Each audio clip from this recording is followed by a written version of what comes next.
बिस्मिल्लाहिर्रहमानिर्रहीम। हम सारे आज यहाँ पे जो सस्ता रमज़ान बाज़ार के तहत एक मंडी कायम की गई है, फ्रूट और वेजिटेबल सारी यहाँ पे दस्तयाब हैं। ये जो हमारे भाई हैं शहजाद साहब, इन्होंने ये इस्लामाबाद जो मंडी है उससे बराह रास्त ये यहाँ पे सामान सप्लाई कर रहे हैं।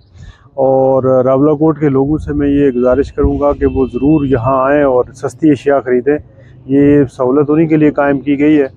म्यूनसिपल कॉरपोरेशन का इसमें तावन हमें पूरी तरह शामिल है और लोगों को सस्ती अशिया पहुंचाने का जो मकसद है, रमज़ान में चूँकि महंगाई बढ़ जाती है तो इसलिए हमने ये मंडी इस्टेब्लिश करवाई है कि लोगों को सस्ती अशिया मिल सके।